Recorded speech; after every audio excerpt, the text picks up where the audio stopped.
Hello there, dear heart. I thought I might find you wandering in again today. Come, sit a while.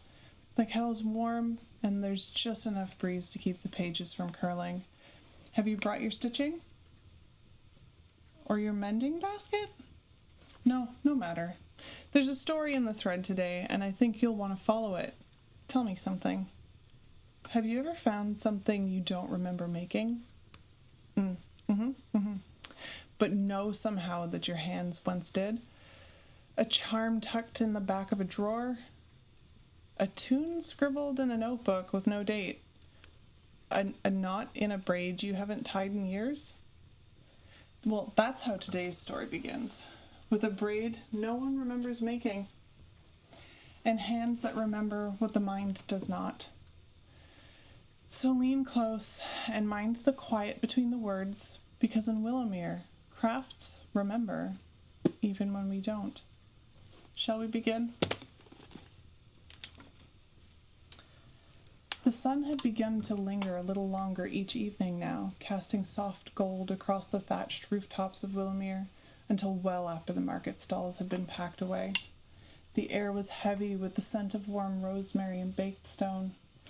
Even the birdsong carried a slower rhythm, each call stretched slightly as though the village itself were relaxing into memory. At the edge of the market green, the rush weaver's corner stirred gently beneath the shade of the fading awning. Ribbons of every hue hung from the crossbeam overhead, dancing in the summer breeze, like small, soft flags from a forgotten country. Beneath them, Lisbeth bent over her table, fingers already looping thread with the practiced ease of someone who could braid by touch alone. She was always early, preferred the quiet that settled before the square fully woke. It was in these moments, when the village held its breath between night and morning, that she found her hands moved the best, where there was something sacred about that hour, something listening. But today her rhythm faltered. She'd reached into her work basket for a skein of golden thread tucked neatly at the bottom. Her hand brushed past the expected bundles and found something else. A charm braid, coiled, old, nestled there like it had always belonged. But she hadn't placed it there, and no one else ever touched her basket. She lifted it slowly, holding it in both palms as though it might fall apart in the light. The braid was uneven in places, the threads a little loose. It had clearly been made with care, but not precision. Not her work, not recent. The pattern didn't match any of her usual charm forms, and the green binding thread at the base was strange. Not dyed exactly, just faintly tinged with the color that reminded her of willow bark and worn sea glass. Still, something about it stirred the air around her, as though the braid had brought a hush with it. Not a silence, but a presence. She laid it gently on her work table, smoothing the strands with careful fingertips. The shape of it was unfamiliar, but her hands itched suddenly with the need to follow.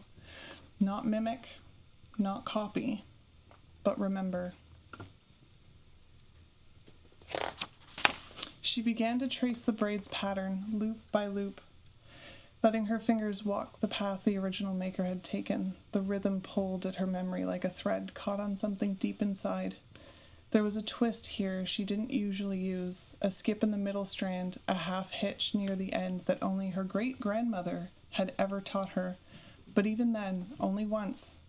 Lisbeth's eyes grew distant as her hands moved. The world around her faded, the chatter of nearby vendors, the rising rustle of baskets being unpacked, and all that remained was the thread in her hands and the echo it left in her chest. When she finished, she placed her braid beside the old one.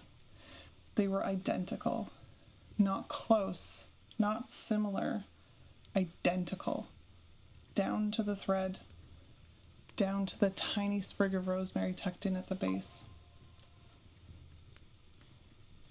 She was still staring at the pair when the lantern keeper arrived. They moved without urgency, as though drawn there not by intent, but by instinct. They said nothing as they approached, but Lisbeth looked up and met their gaze with calm certainty. I've braided it before, she said. It wasn't a question. She reached behind her into the small satchel she used for commissions and pulled free a slim leather-bound notebook.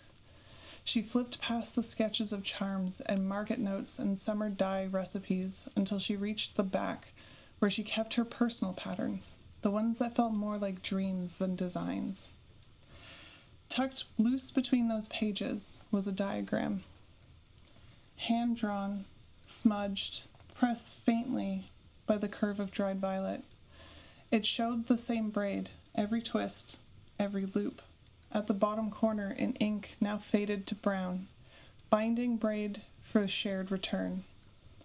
Pattern remembered, origin unknown.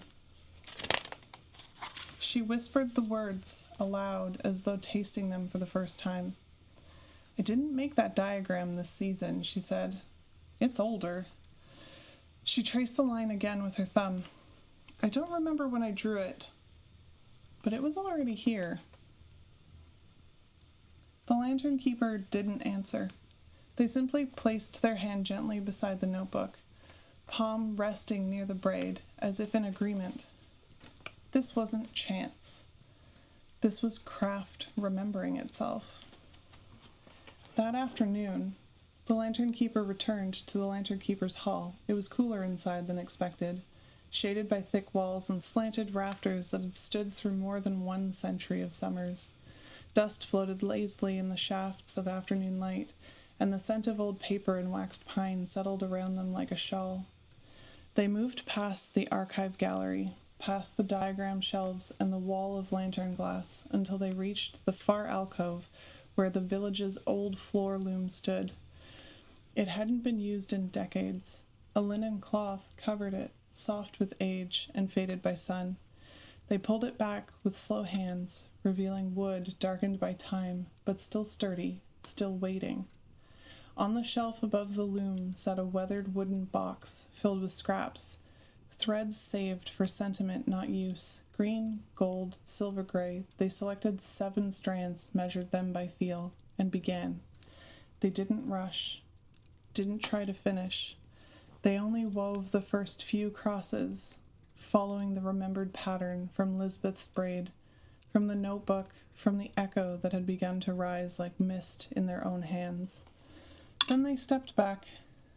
The braid was unfinished, but not incomplete. It listened. That evening, as the sky bruised into lilac and the market green fell into hush, the lantern keeper walked to the hearth circle. The path curved gently behind the elderberry grove, past mossy stones and the circle of old stools worn smooth by decades of summer nights. Wren was already there. She sat in her usual place, her shawl wrapped around her elbows, her lap full of cordgrass. A steaming cup of tea rested beside her untouched. She didn't greet them with words. She simply patted the stool beside her, eyes kind. The lantern keeper sat. And Wren, after a long, thoughtful breath, reached into her satchel. From it, she pulled a braid. Green threaded, rosemary tipped. Worn, but steady. I didn't plan to make it, she said softly. Didn't even think I remembered how. Her voice dipped into a whisper, but my fingers knew. The two of them sat in silence as the last of daylight threaded through the trees and curled into the space between their shoulders. 2 braids lay on the stone between them, 2 lives, 2 hands, 2 memories. The air thickened, not with heat, but with meaning. And then the whisper lights around the hearth began to bloom, one by one, not sparked, not struck, just woken, by presence, by repetition, by remembrance. And high above, in the stillness of Lantern Hollow, where Elder Night's branches traced ancient shapes against the sky, a charm braid had appeared, hung from a low limb, loose and incomplete, not forgotten, just waiting, for the next pair of hands to remember the final knot. Well, there it is then. A braid remembered, a thread followed home, and hands that move even when the mind hasn't yet caught up. Funny, isn't it? How something so simple like rosemary or green thread, or the way your fingers move without thinking, can carry a memory that isn't quite yours, but feels like it could be. Perhaps that's how we're meant to remember. Not all at once, not loud declarations, but slowly, softly, through repetition, through presence, through shared return. And if you remember something stirring in your own hands after this, well, maybe that's the thread tugging gently. You don't need to know where it leads, only that it's waiting for you to follow. Until next time, dear heart, keep your stitches loose and your lantern trimmed, and remember, the path might not always be clear, but it's there, woven into the quiet, waiting.